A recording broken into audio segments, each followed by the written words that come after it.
দর্শক স্বাগত জানাচ্ছি TVN24 নিউজ নেটওয়ার্কের নিয়মিত আয়োজন আওয়ার ডেমোক্রেসি অনুষ্ঠানে। আপনাদের সাথে আছি আমি ইহসান জুয়েল। নতুন মোড় নিয়েছে আমেরিকা ইরান যুদ্ধ। এবার লোহিত সাগরে সৌদি আরবের দুটি বাণিজ্যিক জাহাজে হামলা চালিয়েছে ইয়েমেনের হুতিরা। আরও 10টি জাহাজ ফিরে দেওয়ার দাবি করেছে তারা। বাব-আল মানদেব প্রণালী বন্ধ করে ইউরোপ ও এশিয়ার মধ্যকার প্রধান বাণিজ্যিক পথ অচল করে দেয়ায় মধ্যপ্রাচ্যের সামগ্রিক পরিস্থিতি আরও ঝুঁকিপূর্ণ হয়ে উঠছে। হরমুজ প্রণালী ইরানের নিয়ন্ত্রণে থাকার পর এবার লোহিত সাগরে এই নতুন বাধার কারণে বিশ্বজুড়ে জ্বালানি ও সরবরাহ ব্যবস্থা চরম হুমকির মুখে পড়েছে। এর মধ্যেই মধ্যপ্রাচ্যের রাজনীতিতে নতুন ইস্যু আমেরিকার সহায়তায় সৌদি আরবে বেসামরিক পারমাণবিক কর্মসূচি চালুর চুক্তি। এটি মধ্যপ্রাচ্যে সম্ভাব্য পারমাণবিক প্রতিযোগিতার নতুন আশঙ্কা তৈরি করছে। তবে এই চুক্তি বাস্তবায়নে নতুন শর্ত আরোপ করেছেন প্রেসিডেন্ট ডোনাল্ড ট্রাম্প। চুক্তিটি আনুষ্ঠানিকভাবে অনুমোদনের মাত্র একদিন পর ট্রাম্প সাফ জানিয়ে দিয়েছেন, এটি কার্যকর করতে হলে সৌদি আরবকে অবশ্যই ইসরায়েলের সাথে কূটনৈতিক সম্পর্ক স্বাভাবিক করার প্রক্রিয়া, যেটি আব্রাহাম অ্যাকর্ডস হিসেবে পরিচিত, সেখানে যোগ দিতে হবে। অন্যদিকে অশান্ত হয়ে আছে ভারতও। ককরোচ জনতা পার্টির 25 দিন ধরে চলমান আন্দোলন দিনে দিনে বড় হচ্ছে। পুলিশি বাধা, হামলা, মেট্রো স্টেশন, ইন্টারনেট সংযোগ বন্ধ সহ নানা ইস্যুতে কোন দিকে মোড় নেয় এই আন্দোলন, সেটির দিকে চোখ থাকছে সবার। এদিকে বাংলাদেশের বহুল আলোচিত রাষ্ট্রপতি মোহাম্মদ শাহাবুদ্দিন চুপ্পুর আকস্মিক পদত্যাগের ঘোষণা নিয়ে জোর গুঞ্জন চলছে। শুক্রবার তিনি পদত্যাগ করতে পারেন বলে জানিয়েছে বার্তা সংস্থা রয়টার্স। তার পদত্যাগ কেন, কি প্রভাব রাখবে, সেসব বিষয়গুলো আমরা আলোচনা করতে আমরা আমন্ত্রণ জানিয়েছি সাউদার্ন ইউনিভার্সিটি অফ ব্যাটন রুজের ইংরেজি বিভাগের সাবেক চেয়ারম্যান প্রফেসর ডক্টর মনির মুস্তফা আলী। আমাদের সাথে যুক্ত হচ্ছেন স্ট্যান্ডার্ড এক্সপ্রেসের সিইও ও রাজনৈতিক বিশ্লেষক মোহাম্মদ মালেক। আপনাদের দুজনকে স্বাগত জানাচ্ছি। প্রফেসর ডক্টর মনির মুস্তফা আলী, সেটি হলো আমরা তো হরমুজ প্রণালী নিয়েই এই ধাক্কাই সামাল দেওয়ার সামর্থ্য পৃথিবীর জন্য কঠিন হয়ে যাচ্ছে। সে জায়গায় বাব-আল মানদেব যোগ হচ্ছে, হুতি যোগ হচ্ছে। যুদ্ধটা কি আগের তুলনায়, এর আগে যে 2 দফা আমরা যদি বলি যে প্রথম দফায় একবার হামলা হলো, তারপর লম্বা সময় ধরে হামলা হলো, সমঝোতা হলো, এবার যেটি আবার সমঝোতার মধ্যে শুরু হয়েছে, এটি কি আগের তুলনায় আরো কয়েক গুণ বাড়লো কিনা? আপনাকে ধন্যবাদ, মালিক ভাইকে আন্তরিক শুভেচ্ছা। হ্যাঁ, বেড়েছে তো নিশ্চয়ই। এর আগেও আমি আগের কোনো এক সেগমেন্টে আমি বলেছি যে ইরানের জন্য এটা এক্সিস্টেন্সিয়াল যুদ্ধ বলা চলে, কিন্তু এক্সিস্টেন্সিয়ালটা আমি আরো কয়েকটা রাষ্ট্রের ক্ষেত্রে ইউজ করব। এই যুদ্ধটা এমন এক পর্যায়ে চলে গেছে যে আমরা এখন আর শুধু যে ইরানের এক্সিস্টেন্সের কথা চিন্তা করি তাই না। ইরান টিকে থাকবে, ইরানের এক্সিস্টেন্সের কিছু হবে না, কিন্তু কিছু কিছু ছোট স্টেট যেগুলো এই যুদ্ধে জড়িত, যেমন আপনার কুয়েত, বাহরাইন, তারপর জর্ডান, আমি তো এখন মনে করি যে এগুলোই এক্সিস্ট করবে কিনা ভবিষ্যতে, সেটা নিয়েই এখন চিন্তা। অনেক বছর আগে ট্রাম্প যখন প্রথম ইলেকশন করে, তখন একজন আপনার কনসারভেটিভ কি একটা বই লিখেছিল, whatever Trump touches dies, এরকম একটা টাইটেল সম্ভবত। আমি ঠিক এক্স্যাক্টলি টাইটেলটা দিতে পারছি না, এরকম একটা টাইটেলই হবে আর কি। তো তাই হচ্ছে মিডল ইস্টে এখন যেটা হচ্ছে, আমি যেটা দেখতে পাচ্ছি যে ট্রাম্প এই সমস্ত স্টেটের অবলুপ্তির কারণ হতে পারে, আমি যেটা মনে করি। জি, বইটির নাম ছিল everything Trump touches die. Everything Trump touches die. Everything Trump touches dice, ওরকম একটা টাইটেল আর কি। আচ্ছা, আপনাকে থ্যাংক ইউ। তো সেইটাই আমি দেখতে পাচ্ছি যে ট্রাম্প যখন ইনভলভ হয়েছে মিডল ইস্টে, এবং তার এই যে আনইন্টেলিজেন্ট ইনভলভমেন্ট, এই ইনভলভমেন্টের জন্য দেখেন এই যে এমওইউটা যেটা তিনি সাইন করেছিলেন, ওইটাকে উনি ধরে রাখতে পারলে ওইটাই সুন্দর একটা এক্সিট স্ট্র্যাটেজি ছিল।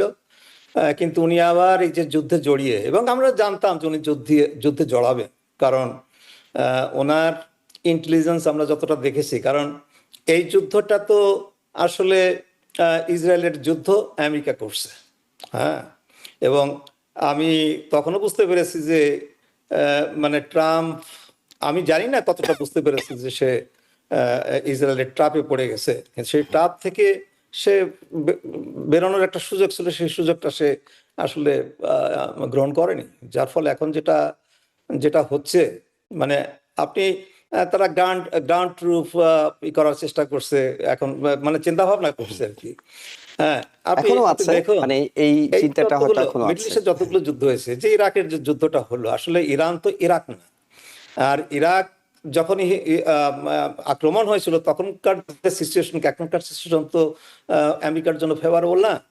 আপনি এখন দেখেন যে ইরানটা, মানে এভরি টাইম আমেরিকা মিডল ইস্টে যায় তারা একটা কিছু লুজ করে, এবং ইরাকে তারা যখন যখন যখন গেল গোটা দেশটাই তো তারা লুজ করেছে।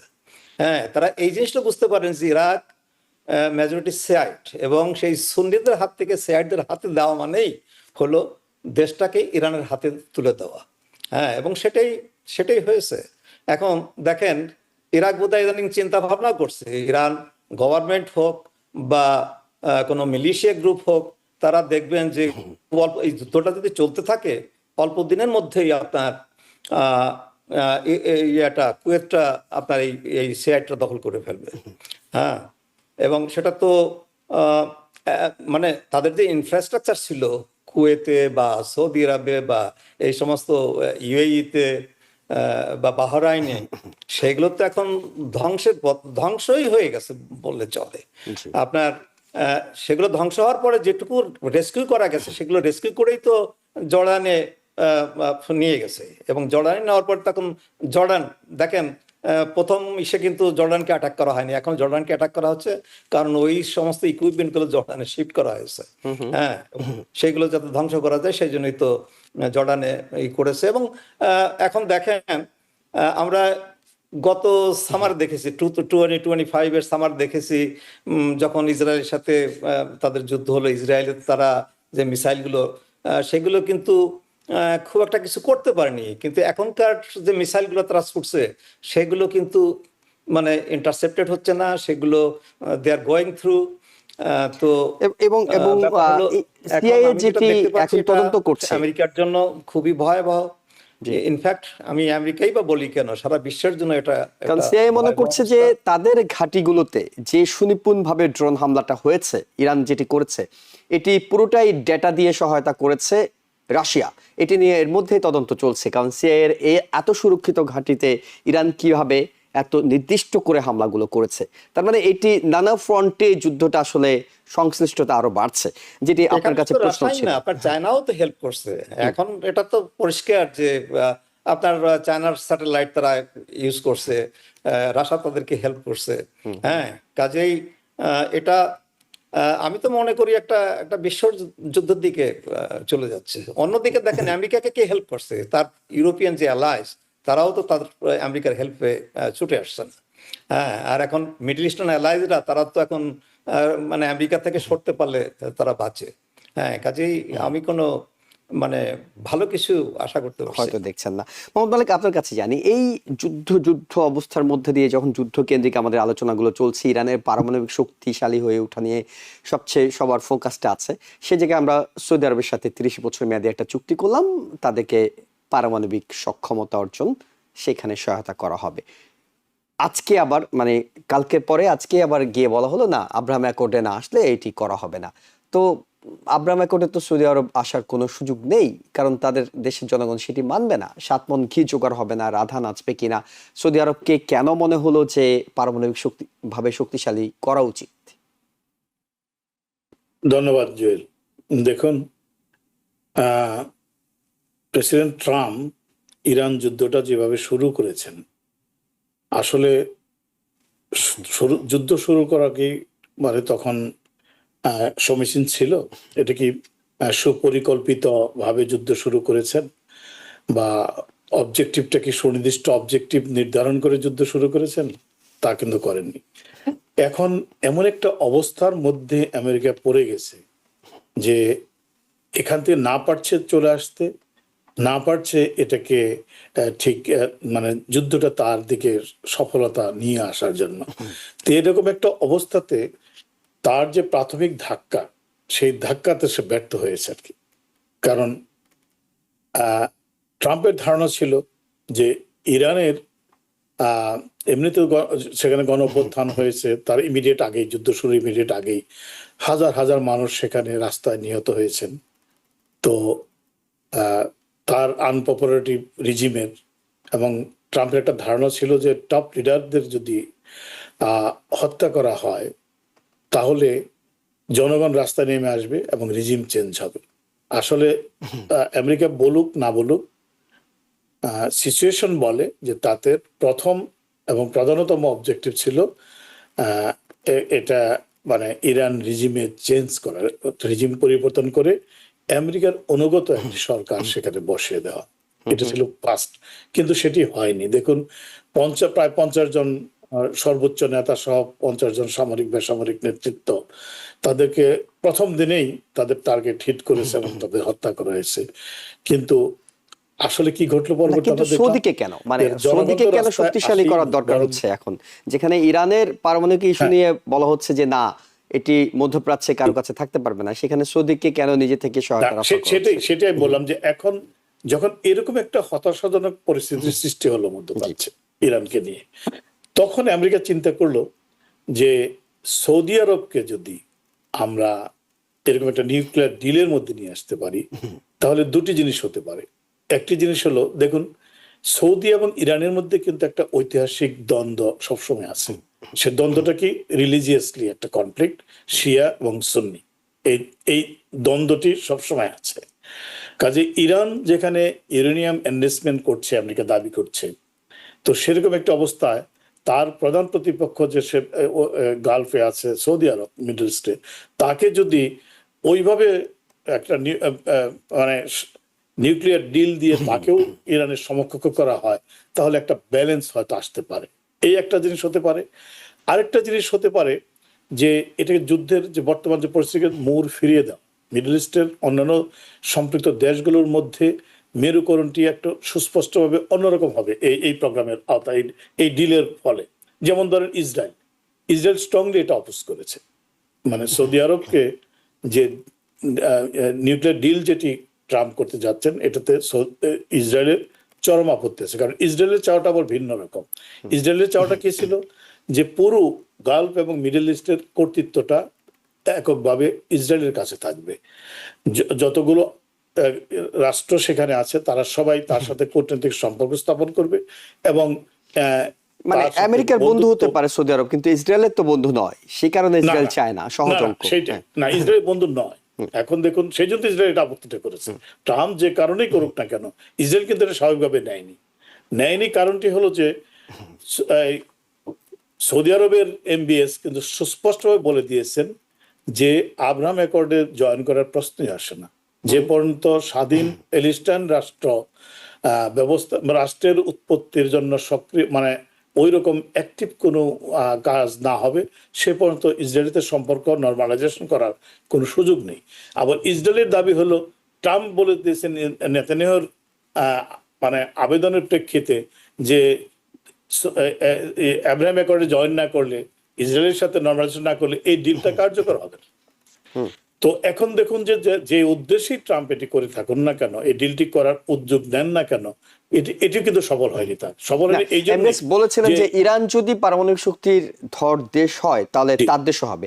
মানে এটি কি মিন করছে যে ইরানের পারমাণবিক শক্তি ধর হওয়াটা কোনোভাবে ঠেকানো আর যাচ্ছে না, এখন সৌদি আরবকে দ্রুত প্রস্তুত করতে হবে, এমন কোন ইঙ্গিত আছে? আমি তো সেটাই বললাম যে ওই যে দ্বন্দ্ব যেটা ছিল, সিয়াসনির দ্বন্দ্ব দুইটা স্টেটের মধ্যে, যেহেতু ইরানকেও উনি পারলেন না, ইরানের পরিকল্পনাকেও ধ্বংস করতে পারেনি, ইরানের রিজিমও চেঞ্জ করতে পারেনি, বর্তমানে কমপ্লিটলি ব্যর্থ ট্রাম্প ইরান যুদ্ধে। তো এরকম একটা অবস্থায় যদি ওইখানে আরেকজন ইসরায়েলের প্রতিপক্ষ দাঁড় করানো যায়, ইরানের প্রতিপক্ষ দাঁড় করানো যায়, তাহলে ইরানকে নিউট্রালাইজ করার একটা সুযোগ হয়তো আসতে পারে। এটা নিয়ে দুটি বিপদ সামনে আছে, এটি আমার মনে হয় এটা চিন্তা আসে। একটা চিন্তা, ইসরায়েল কোনোদিন চাবে না যে সৌদি আরব নিউক্লিয়ার মানে সহযোগিতা চুক্তি হবে আমেরিকার সাথে, গেল এক। নাম্বার টু, এটা যে আঞ্চলিক একটা নিউক্লিয়ার ওয়ারে পরিণত হবে পুরো এই গালফ এবং মিডল ইস্টে, এটা কিন্তু চিন্তা করেননি। এই ব্যাপারে কিন্তু যেমন ইসরায়েলের আপত্তি আছে, তেমনি ভাবে অন্যান্য দেশগুলো কিন্তু জিনিসগুলো পর্যবেক্ষণ করছে। যেমন ধরেন ইউএই এর সাথেও কিন্তু একটা পারমাণবিক চুক্তি 2009-এ বেসামরিক পারমাণবিক চুক্তি আছে আমেরিকার, এবং সেই চুক্তিতেও কিন্তু দুইটা কন্ডিশন আছে। একটি কন্ডিশন হলো যে তারা ইউরেনিয়াম এনরিচমেন্ট অর্থাৎ পারমাণবিক বোমা বানাতে পারবে না। নাম্বার টু হলো যে এটা যে আন্তর্জাতিক অ্যাটমিক এনার্জি এজেন্সি আছে তাদের সরাসরি সুপারভিশনে থাকবে। এখন ইউইউ কিন্তু বলছে তাদের যে চুক্তিটা আছে সে চুক্তিটাকেও একটু পরিবর্তন করে ইউরেনিয়াম এনরিচমেন্টের সুযোগ তাদেরকেও দিতে হবে। তাহলে দেখুন যে ইউইউ বলছে তাদের এটা কথা, এদিকে আবার টার্কি এবং ইজিপ্ট যারা অলরেডি রাশিয়ার সাথে একটা পারমাণবিক সহযোগিতা আছে যাতে, তো তারাও কিন্তু বিষয়টাকে রিয়েক্ট করেছে। কারণ তারা দেখেছে যদি ইরানকে তো থামানো যাচ্ছে না, ইউরেনিয়াম এনরিচমেন্ট হয়তো আছে, এনরিচমেন্ট আছে, কিংবা তারা করবে, তাদের প্রোগ্রাম থেকে তো বিরত করা যায়নি। অন্যদিকে যদি সৌদি আরবের সেই সক্ষমতাটা আসে, ইসরায়েলের তো আছেই, তাহলে আলটিমেটলি কি হবে? তাহলে টার্কি এবং ইজিপ্ট তারাও তো দেখবে যে ভবিষ্যতে তাদের অস্তিত্বের জন্য এগুলো একটা ব্যালেন্সের জন্য তাদেরকেও এই কি বলে নিউক্লিয়ার ওয়েপন্সের দিকে যেতে হবে। তো আর রাশিয়া তো বসে আছে এদেরকে সমর্থন দিয়ে, আগে থেকে একটা পারমাণবিক সহযোগিতা আছে। মানে বিষয়টা ঘরে ঘরে দুর্গ গড়ে তোলার মতো ঘরে ঘরে পারমাণবিক বোমা দেশে দেশে ইরান যুদ্ধের তো সমাপ্তি হচ্ছেই না, বরং আর নতুন করে কিছু সমস্যার সৃষ্টি করা হলো যাতে অন্যান্য রাষ্ট্রগুলো এর মধ্যে ইনভলভ হলো। এই প্রসঙ্গে তো জাতিসংঘের প্রধান তার অবজারভেশনে বলে দিয়েছেন যে মিডল ইস্টের সিচুয়েশন এটা আর নিয়ন্ত্রণের মধ্যে থাকছে না, অর্থাৎ অন্যান্য দেশগুলোর মধ্যে প্রতিযোগিতা বাড়ছে। 2 মিনিট সময় পাবো বিরতির আগে। প্রফেসর ডক্টর মুনির মুস্তফা আলী, মানে আপনার কাছে শুনি সৌদির সঙ্গে যে চুক্তিটি, এখন তো আবার বলা হচ্ছে না পারমাণবিক নয়, এটি বেসামরিক খাতে হবে, এবং আব্রাহাম অ্যাকর্ডের বিষয়টি চলে আসার পরে কি মনে হয় যে এইটা আর আলোচনার কোনো অর্থ আছে? কারণ আব্রাহাম অ্যাকর্ড শর্ত দিয়ে দেওয়া হয়েছে। হ্যাঁ, না মানে চুক্তিটা যেটা হয়েছে এটা তো আসলে সিভিল অ্যাটমিক একটা চুক্তি আর কি। এখানে তো আর সেই পারমাণবিক বোমার চুক্তি না, এটা চুক্তিটা হলো তারা ওই যে পাওয়ার প্ল্যান্ট যেটা যে আমাদের বাংলাদেশে হয়েছে সেই ধরনের প্ল্যান্ট করবে এনার্জির খাতিরে। কিন্তু এখানে মুশকিল হলো কি যে চুক্তি যে মালিক ভাই ইউএইর যে 2009 যে চুক্তিটা হয়েছে সেই দুটো চুক্তির মধ্যে তফাৎটা হলো আপত্তির জায়গা। তফাৎটা হলো আপনার ইউএর যে চুক্তিটা, সেই চুক্তিটা হলো তারা নিউক্লিয়ার যে মানে ফুয়েল বা আপনার ইউরেনিয়াম তারা ডেভেলপই করতে, তারা তাদের দেশে ইউএইতে ওই প্রসেসটাই চলবে না। তার মানে ওটা বাড়ি থেকে মানে আমেরিকা থেকে যাবে, আমেরিকা থেকে যাবে। হ্যাঁ, যেটা ইরানেও তো সেটাই তো করা হয়েছে যে তোমাদের ওটা আমাদেরকে দিয়ে দাও, তোমাদের যদি পারপাসে যদি দরকার হয় সেটা আমরা সাপ্লাই দেবো, তাই না? এই সাপ্লাই ব্যাপারটা ওইটাই আপনার, এবং এটা ওবামা অ্যাডমিনিস্ট্রেশনের সময় হয়েছে 2009। হ্যাঁ, কিন্তু সেখানেও একটু মুশকিল আছে, একটা প্রভিশন আছে ওখানে যে তোমাদের এলাকায় যদি এর চাইতে ভালো কোনো এগ্রিমেন্ট হয় ভবিষ্যতে, তাহলে তোমরাও সেই তোমাদের এগ্রিমেন্টটা অ্যাডজাস্ট করার দাবি করতে পারো। হ্যাঁ, তো এখন তো ইউএইর একটা সুযোগ হয়েছে যে তোমরা যদি সৌদিকে যদি এটা দাও যে তারা তাদের নিজেদের দেশেই তারা করতে পারবে, ইউরেনিয়াম ইনভেস্টমেন্ট করতে পারবে, এবং আপনার ইন্টারন্যাশনাল যে অ্যাটমিক এনার্জি এজেন্সি তাদের যে ইন্সপেকশন সেটাও কিন্তু ইন্সপেকশন চলে আর কি।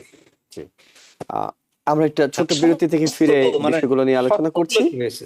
তো ওবামা অ্যাডমিনিস্ট্রেশন আন্ডারে যেটা হয়েছে সেটা হচ্ছে এটা অনেক একটা খারাপ চুক্তি হয়েছে। ধন্যবাদ আপনাদেরকে। আমরা একটা ছোট্ট বিরতি থেকে ফিরে আরো আলোচনায় করব বিভিন্ন বিষয় নিয়ে, আমাদের সঙ্গে থাকুন। দর্শক, আবারও স্বাগত জানাচ্ছি আওয়ার ডেমোক্রেসি অনুষ্ঠানে। আমাদের সাথে যুক্ত আছেন সাউদার্ন ইউনিভার্সিটি অফ ব্যাটন রুজের শিক্ষক প্রফেসর ডক্টর মুনির মুস্তফা আলী এবং স্ট্যান্ডার্ড এক্সপ্রেসের সিইও রাজনৈতিক বিশ্লেষক মোহাম্মদ মালিক। মোহাম্মদ মালিক, আপনার কাছে একটু শুনি, সেটি হলো যে ভারতের প্রসঙ্গটা টানতে চাই। ককরোচ জনতা পার্টি। জনতা পার্টি। এটি অনলাইন ভিত্তিক একটি সংগঠন যেটি এখন পুরো বিশ্ব মিডিয়ায় রাজনৈতিক পরিস্থিতি নিয়ে আলোচিত হচ্ছে, তাদের নানা ধরনের কর্মসূচি এবং অ্যাকশনের বিপরীতে রিয়াকশনটা যেটা ঘটছে সেটা কেউ কেউ বলছেন খুব জোরালো গলায় নয়, কিন্তু কেউ কেউ বলছেন যে এটি আবার না বাংলাদেশের মতো। এই জুলাই মাসে তো বাংলাদেশে এই ধরনের বিষয় হয়েছে, তারপর নেপাল, শ্রীলঙ্কা অনেক উদাহরণ টেনে বলছেন যে আবহাওয়াটা তো একই রকম, মানে গরমকাল কিংবা ছেলেপেলের মেজাজ মর্জিও একই রকম, মানে এটি আবার মোদিকে মানে ফেলে টেলে দেবে না তো, এরকম কোনো কিছু? আসলে দেখুন, মোদিকে ফেলে দিবে কিনা সেটি আসলে এই মুহূর্তে বলা কঠিন কাজ।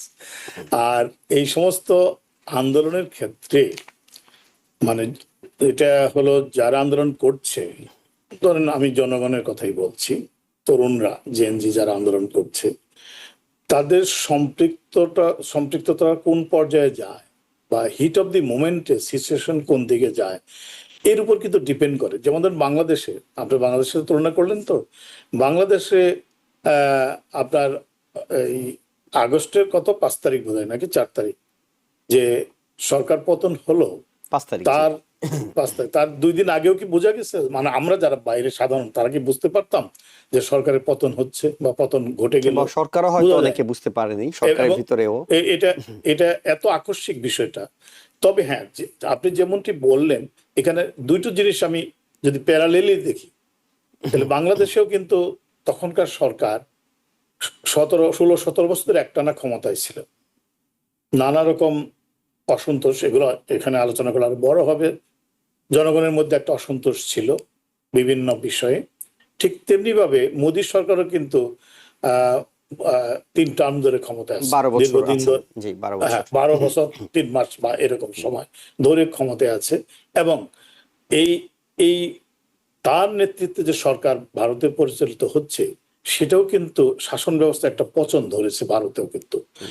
তো এর মধ্যে হয় কি, একটা হতাশা থাকে। যেমন ধরেন যে ভারতে কি হয়েছে, যে শিক্ষা ব্যবস্থা নিয়ে চরমভাবে অসন্তোষ তৈরি হয়েছে দীর্ঘদিন ধরে। যেমন 2014 সালের পর থেকে 152টি পরীক্ষার প্রশ্নপত্র ফাঁস হয়েছে সেখানে ভারতে, যার ফলে বহু শিক্ষার্থী, সাধারণ মধ্যবিত্ত শিক্ষার্থী যারা আছে, তরুণ যারা আছে, তাদের মধ্যে একটা হতাশা, ক্ষোভ, তাদের লাইফটা স্পয়েল হয়ে গেছে। এইরকম অবস্থা তাদের একটা বিক্ষোভ সেখানে চলে আসছে। এবং অলরেডি মানে এই যাবৎ 12 জন শিক্ষার্থী এই হতাশা থেকে আত্মহত্যাও করেছে।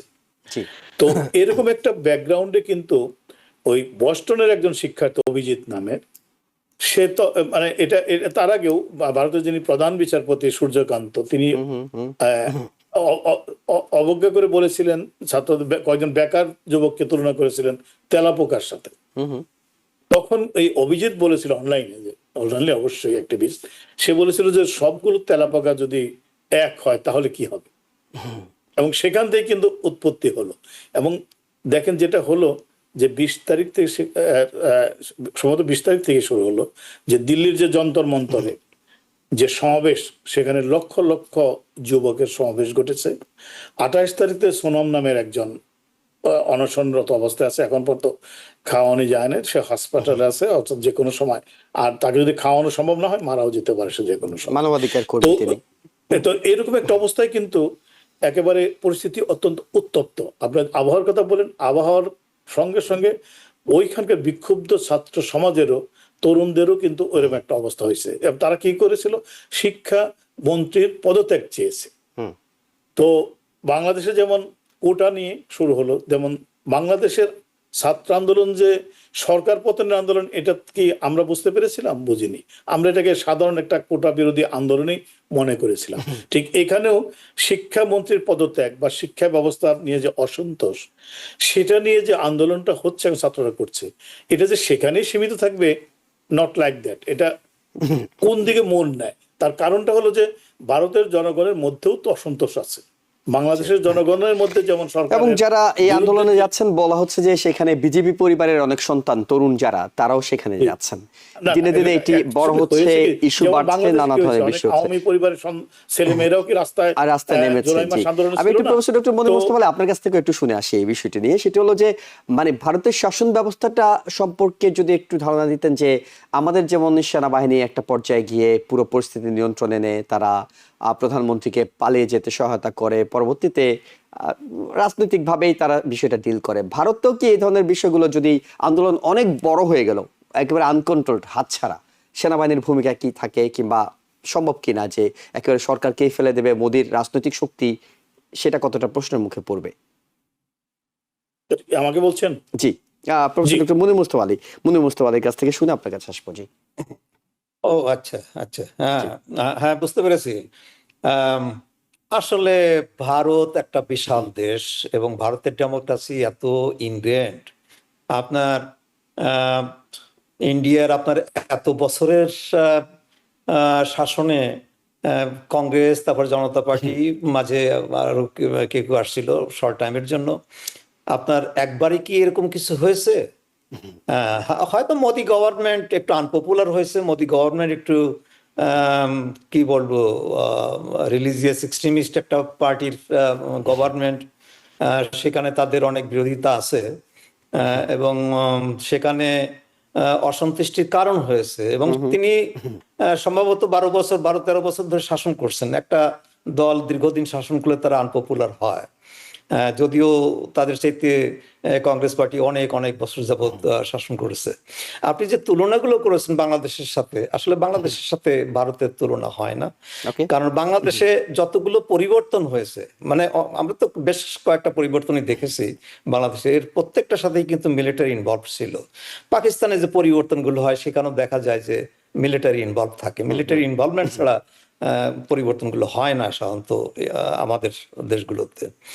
ভারতে আমার মনে হয় আর্মি যতই ক্রাইসিস হোক না কেন, এটা হ্যাঁ একটা ক্রাইসিস দেখা যাচ্ছে এবং সম্ভাবনা আছে যেটা স্প্রেড হতে পারে, কিন্তু আমার মনে হয় না যে সেখানে আর্মির ইনভলভমেন্টের প্রয়োজন হবে অথবা আর্মি ইনভলভ হবে।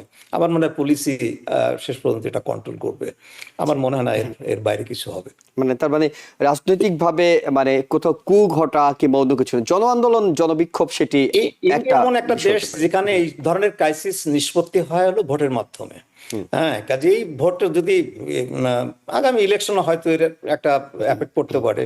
এই যে পার্টিটা পপুলার হয়েছে, ইয়াংদের যে পার্টিটা, এই যে কাকরোচ জনতা পার্টি, এমন হতে পারে যে এই পার্টিটা আরো পপুলার হবে, এই এই আন্দোলনের মাধ্যমে আরো পপুলার হবে। হ্যাঁ, আমাদের যে ছাত্ররা যে পরে পার্টি করলো, তারা তো খুব একটা পপুলার হতে পারেনি, কিন্তু এদের একটা সম্ভাবনা আছে যে এরা পপুলার হয়ে হয়তো ইলেকট্রাল তারা একটা জয়লাভ করতে মুনির পারে। মুস্তফা এমন আলী, একটা হতে পারে যে এই অনেকটুকু মোদিকে পরিষ্কার হয়তো যে শেষ পর্যন্ত এই কাকরস পার্টি মানে ডিথ্রন করবে, মানে কংগ্রেস পার্টির পরিবর্তে এই কাকরস পার্টি ডিথ্রন করবে। কিংবা দেখা যাবে যে বিজেপির পরিবর্তে সিজেপি। ভারতের রাজনীতিতে এই কাকরস পার্টি একটা মেজর ফোর্স হিসেবে হয়তো ফরফ্রন্টে এসে যেতে পারে। এর বাইরে আপনার যেভাবে আমাদের বাংলাদেশের গভর্নমেন্ট পরিবর্তিত হয়েছে বা মাঝে মধ্যে পাকিস্তানের গভর্নমেন্ট পরিবর্তিত হয়, সেভাবে ইন্ডিয়ার গভর্নমেন্ট পরিবর্তিত হওয়ার কোনো সম্ভাবনা আমি দেখি না। জি, অনেকটুকুই পরিষ্কার। চোখ রাখতে হবে আমাদের যে আসলে কোন দিকে যাচ্ছে পরিস্থিতি। আহ, প্রফেসর মুনির মুস্তফা আলী, বাংলাদেশের প্রেসিডেন্টের আকস্মিক যে ঘোষণা, যেটা আমরা রয়টার্সের মাধ্যমে জানলাম, যে তিনি আগামীকালকে শুক্রবার দিনই পদত্যাগ করছেন, আহ, আপনি কি বলবেন? তিনি পদত্যাগ করছেন না তাকে সরানো হচ্ছে, কি মনে হচ্ছে? অবশ্যই তাকে সরানো হচ্ছে। উনি পদত্যাগ করলে অনেক আগেই পদত্যাগ করতেন। উনি, আমার যতটা ধারণা যে উনি থাকতে চেয়েছিলেন। আপনি চিন্তা করে দেখেন যে যিনি আওয়ামী লীগের, উনি আওয়ামী লীগ করতেন, আওয়ামী লীগের কোন পর্যায়ের নেতা ছিলেন আমি জানি না, তবে উনি ছাত্র জীবনে রাজনীতি করেছেন। মোটামুটি তার একটা রাজনীতিবিদ, আওয়ামী লীগের রাজনীতিবিদ হিসেবে একটা পরিচিতি ছিল, সে যতটা বড় হোক বা ছোট হোক। উনি যদি আহ, সেইটা সেটা ধরে রাখতেন যে না, আমার আওয়ামী লীগকে থাকতে হবে, আওয়ামী লীগ ধরে রাখতে হবে, ভবিষ্যতে আমি আওয়ামী লীগ করবো, এটা ওটা, তাহলে দেখেন উনি প্রেসিডেন্ট হিসেবে যে বক্তৃতা করেছেন ওটা হয়তো করতেন না। হ্যাঁ, ওনাকে তো যেটা করতে বলা হয়েছে সেটাই উনি এটা করেছেন। তো ওনার হাতে থাকে না, এটি তো মানে লিখে দেয়া হয়, এটাই পাঠ করতে হয়। লিখে দেওয়া না, তারপরে ব্যাপার হলো, হ্যাঁ বুঝলাম যে লিখে দেওয়া হয়, বুঝলাম যে প্রেসিডেন্ট হলে তার সমস্ত দলের যে দায় দায়িত্ব বা দলের প্রতি যে অ্যালিজিয়েন্স ওগুলো বর্জন করতে হয়। এগুলো করার পরে একটা লোক যদি আজীবন একটা দল করে থাকে, সেই দলের বিরুদ্ধে কথা বলা বা দলের কিছু কিছু কিছু কি ওয়ার্ডস থাকে সেই ওয়ার্ডস গুলো ব্যবহার না করা, বা অপোজিশনের কিছু কি ওয়ার্ডস থাকে সেই শব্দগুলো ব্যবহার করা, এইগুলো করার আগে অনেকে চিন্তা করে যে না, আমার এই 2-4 বছরের ইসের জন্য আমি এইগুলো, আমার যে প্রিন্সিপাল সেই প্রিন্সিপালটা আমি বর্জন দিয়ে এগুলো করব, এগুলো আমি করব না, তার সাথে বরং আমি রিজাইন দিই। সেটা তিনি কিন্তু করেন। হ্যাঁ, তার মানে কি? তার মানে উনি থাকতে চেয়েছিলেন, আহ, কিন্তু উনি থাকতে পারেননি। মানে দেখেন আপনি সেই ইউনিস গভর্নমেন্টের সময় তো তার এগেনস্টে অনেক ইটি হয়েছে, সেগুলো হয়তো এই বিএনপির সমর্থনে তাকে সরানো যায়নি। হ্যাঁ, শেষ পর্যন্ত আপনার বিএনপিতেও আমার মনে হয় না তার কোনো সমর্থন আছে। হয়তো বিএনপির একটা বেশিরভাগ নেতৃত্বের প্রেসারে হয়তো তারেক রহমান কেবিন করেছে এবং শেষ পর্যন্ত হয়তো ওনাকে সরে যেতেই বলা হয়েছে। এটাই আমার অনুমান। আসলে আমরা তো এখনো কিছু বুঝতে পারছি না কি জন্য উনি, এটাই আমি মোটামুটি অনুমান করতে পারি। তিনি তিনি ওনার যেতে চাননি, কিন্তু লাকিলি হোক কিংবা আনলাকিলি হোক তিনি আসলে অনেকগুলো সরকারের সাথে কাজ করার তার অভিজ্ঞতাটা হলো। আওয়ামী লীগ সরকার, অন্তর্বর্তীকালীন সরকার, বিএনপির সরকার, নিঃসন্দেহে তিনি তারপরে একটা জিনিস কি, বিএনপিতে তো আপনার মানে মহিরুর মতো নেতৃত্ব আছে যারা প্রেসিডেন্ট হওয়ার যোগ্য। ডক্টর মোশাররফ হোসেন, ডক্টর মঈন খান, খান, নজরুল ইসলাম খান, আপনার নজরুল খান, আর ওনার নাম তো কি, মঈন খান। মঈন খান। হ্যাঁ, নজরুল ইসলাম খান, মঈন খান, এরা তো প্রেসিডেন্ট হওয়ার থেকে আমি তো মনে করি যে শাহাবুদ্দিন চুপ্পুর চেয়ে বেশি যোগ্য। হ্যাঁ, কাজে দে আর পলিটিশিয়ান। শাহাবুদ্দিন চুপ্পু তো কোন একটা সময় হয়তো রাজনীতি করতেন, পরে দুদকে, ইসলামী ব্যাংকে এইসবে দায়িত্ব পালন করেছেন। মোহাম্মদ মালিক, একটু আপনার কাছে জানি, সেটি হলো যে মানে আওয়ামী লীগ সভানেত্রী শেখ হাসিনা ঘোষণা দিলেন ডিসেম্বরে দেশে ফিরছেন তিনি। তারপর পরই এখন আমাদের রাষ্ট্রপতি শাহাবুদ্দিন চুপ্পুকে দেখা গেল যে তিনিও বিদায় নিচ্ছেন। মানে দুটোর মধ্যে কোনো কানেকশন আপনি খুঁজে পাচ্ছেন? যে দেখুন, কানেকশন থাকলেও তো থাকতে পারে। যেমন একটা কথা শোনা যাচ্ছে যে প্রেসিডেন্ট নাকি শেখ হাসিনার সাথে টেলিফোনে কথা বলেছেন, এরকম একটি কথা কিন্তু মিডিয়াতে এসছে। তো সেটি যদি হয় তাহলে তো বর্তমান সরকার, বিএনপির সরকার, এটিকে সাধারণ স্বাভাবিক চোখে দেখবে না। হয়তো তারা তখন ধরে নেবে প্রেসিডেন্ট যদিও নির্বাহী ক্ষমতা তার কাছে নেই, কিন্তু সাংবিধানিক এবং সর্বোচ্চ সশস্ত্র বাহিনীর সর্বাধিনায়ক তিনি। তার তো কিছু কিছু বিষয় থাকেই, ক্ষমতার প্রয়োগের কিছু কিছু বিষয় থাকেই। তো এরকম একটা অবস্থায় সত্যি যদি শেখ হাসিনা ফেরত আসেন, ধরে নিলাম তিনি ফেরত আসেন, সেক্ষেত্রে চুপ্পু যে এটি কোনো না কোনো একটা প্লটের সাথে ইনভলভ হবেন না, তার মানে রাষ্ট্রপতির কোনো ক্ষমতা যে তিনি প্রয়োগ করবেন না কোনো বিষয়ে, সেটা তো তিনি যদি আওয়ামী লীগের সাথে বেইমানি করে বিএনপির পক্ষে কথা বলতে পারেন, বিএনপির সঙ্গে বেইমানি করা তো তার জন্য কোনো ওয়ার্ল্ড বিষয়। তবে আমরা যতটুকু চুপ্পুর সম্পর্কে এই গত 2 বছরে দেখলাম, চুপ্পু সে ধরনের লোক না। তিনি অত্যন্ত আপোষকামী, উনি দুর্বল চিত্তের, উনি ক্ষমতা লোভী, কাপুরুষ টাইপের লোক এবং লোভী। উনি এই পদের যোগ্য নন। প্রেসিডেন্ট হিসেবে তিনি বসেছেন এবং যে কোনোভাবেই হোক তিনি প্রেসিডেন্ট থাকতে পারলে খুশি হন। যদিও তিনি বিএনপি যখন নির্বাচনে জয়লাভ করে আসলো, তিনি কিন্তু একটা কথা বলেছিলেন যে বিএনপি চাইলে তিনি পদত্যাগ করবেন। এটি তার কথার কথা, তার মনের কথা নিশ্চয়ই নয়। আর যখন যে দল সংখ্যাগরিষ্ঠতা হয়ে সরকার গঠন করে, প্রেসিডেন্ট তাদের দল থেকে বা তাদের সমর্থকই কাউকে প্রেসিডেন্ট করা হয়, সেটাই স্বাভাবিক। আর চুপ্পু সাহেব নানাভাবে বিতর্কিত, বিএনপি তাকে চেঞ্জ করতেই, সেটা তিনি যে গত 3 মাস থাকতে পেরেছেন, এটি তো মনে হয় তার বাড়তি পাওয়া। এই 3 মাসটাই তো বাড়তি পাওয়া বিএনপি সরকার গঠনের পরে। বরং এই যে গত 6 মাস ধরে আছেন, এটিও তার জি, বাড়তি পাওয়া। আমি একটু বাড়তি পাওয়া না, এইটুকু বিএনপি ভদ্রতা করে তাকে এতদিন রেখে দিয়েছে। না মানে এইটাও আমি আপনার সাথে একমত হব না হয়তো, যে ভদ্রতা করে রেখেছে নাকি এখন আবার প্রয়োজন হচ্ছে না, বলে ফেলে দিচ্ছে। ভদ্রতা বলতে আমি ওইটাই মিন করেছি যে তারা দেখলো যে আমরা সহনশীল, আমরা তাদের কাজ তারা করবেই, কিন্তু তাৎক্ষণিক সরিয়ে দিলে মানে সবাই সবার ইন্টারেস্টেই খেলছে আর কি, মানে হয়তো তাদের কোনো স্বার্থ ছিল, এখন স্বার্থ শেষ, না, এখন তার রাখার স্বার্থ কোনো মানে ছিল। আরেকটা জিনিস হলো যে তাৎক্ষণিকভাবে করতে চায়নি হয়তো বিএনপি, ওকে। যে ইনস্ট্যান্টলি করতে গেলে এটা আবার তার ইমেজের একটা প্রশ্ন আসতে পারে, সেজন্য করবেনি, অনিবার্যভাবেই করবে, সেটা একটু কিছুটা ম্যাচুরিটি দেখার দেখিয়েছে পরে। সেখানে বিএনপি যে। তো চপ্পু সাহেব কিন্তু তার ইচ্ছা আছে প্রেসিডেন্ট থাকার মতো, সে উনি যতই বলুক যে বিএনপি চালে চলে যাব, তা না, থাকতে চান। সেটা দুটো কারণ হতে পারে, একটি কারণ এই চেয়ারটি ছাড়তে চাচ্ছে না, আরেকটি কারণ হতে পারে অনিশ্চয়তা, যে প্রেসিডেন্ট পদ থেকে সরে গেলে তো ভবিষ্যৎটা তার কেমন হবে, এই একটা দৃঢ়তা তার মধ্যে এই কাজ একটা করতে ছোট্ট পারে। জায়গায় আমরা প্রফেসর ডক্টর মনির মুস্তাফা বলে আপনার কাছে একটা ছোট্ট কানেকশনের মানে যোগসূত্রটা একটু খুঁজি।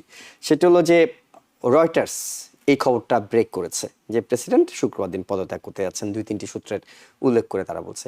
এর আগে রয়টার্সই ব্রেক করেছিল আওয়ামী লীগের সভানেত্রী শেখ হাসিনা ফিরবেন ডিসেম্বরে। এর আগে রয়টার্সের কাছেই গত 2025 সালের ডিসেম্বরে এই শাহাবুদ্দিন চুপ্পু সাক্ষাৎকার দিয়ে বলছিলেন আমি খুব অপমানিত বোধ করছি। মানে রয়টার্সের কাছে কেন বারবার এই ইস্যুগুলো যাচ্ছে?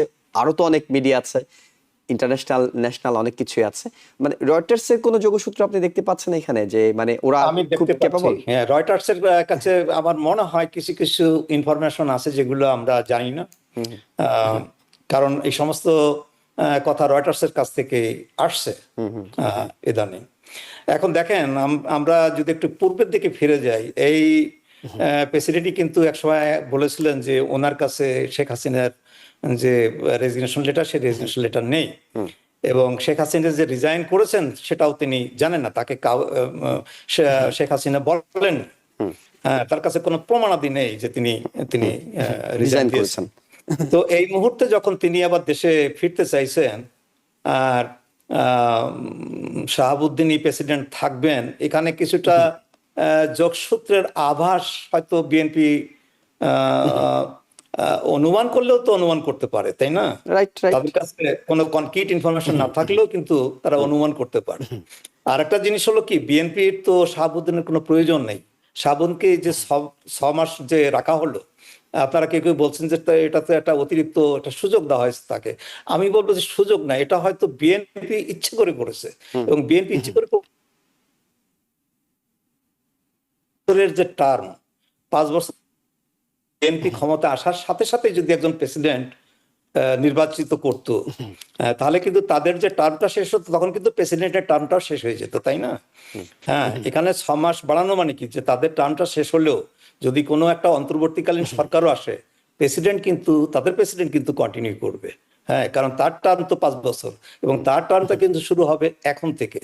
মানে এখন যখন একজন প্রেসিডেন্টকে নির্বাচিত করা হবে বিএনপি থেকে, সেটা এই মাসে হোক, আগামী মাসে হোক, বা তার পরের মাসে হোক, ঠিক যখনই তিনি নির্বাচিত হবেন তখন থেকে তার 5 বছর টার্মটা থাকবে। তার মানে বিএনপি গভর্নমেন্টের টার্মটা শেষ হলেও প্রেসিডেন্ট টার্মটা শেষ হবে না, তার জন্য একটা অ্যাডেড বেনিফিট থাকতে পারে পার্টির। হ্যাঁ, সে কারণে হয়তো এই সুযোগটা নিয়েছে। হ্যাঁ, কিন্তু বোকা শাহাবুদ্দিন, এটা আমি জানি না তিনি বুঝতে পেরেছেন কিনা, আমার মনে হয় না যে তিনি থাকতে চেয়েছেন। আমি মালিক ভাইয়ের সাথে একমত যে তিনি খুব একটা সাহসী, মানে এই বিষয়ে আপনার সাথে কেউ দ্বিমত করবে না, নেতা নন, তিনি ওই পদের যোগ্য নন। উনি পদটা পেয়েছেন, পদটা উনি ছাড়তে চাননি। অনেক ধন্যবাদ আপনাদের দুজনকে। যে প্রসেসটা পরবর্তীতে এই রাষ্ট্রপতি নির্বাচন নিয়ে হবে সেটা হলো যে তিনি স্পিকারের কাছে পদত্যাগপত্র জমা দেবেন, এটি অটোগ্রহণ হয়ে যাবে। পরবর্তীতে আগামী 90 দিনের মধ্যে নতুন একজন রাষ্ট্রপতি নির্বাচন করতে হবে সংসদে, এবং যতদিন নতুন রাষ্ট্রপতি না আসবেন স্পিকার ভারপ্রাপ্ত রাষ্ট্রপতি হিসেবে দায়িত্ব পালন করবেন। এটি দর্শকদের জন্য। আপনাদের দুজনকে ধন্যবাদ জানাচ্ছি আপনাদের সময় এবং মতামতের জন্য। একই সঙ্গে দর্শকদেরকে ধন্যবাদ জানাচ্ছি এতক্ষণ আমাদের সঙ্গে থাকার জন্য। ভালো থাকবেন। TBN 24 টেলিভিশন দেখতে আজই কল করুন 7187776556। লগ ইন করুন www.totalcablebd.com। নিউ ইয়র্ক থেকে সম্প্রচারিত TBN 24 টেলিভিশন বিশ্বজুড়ে বাঙালির কণ্ঠস্বর।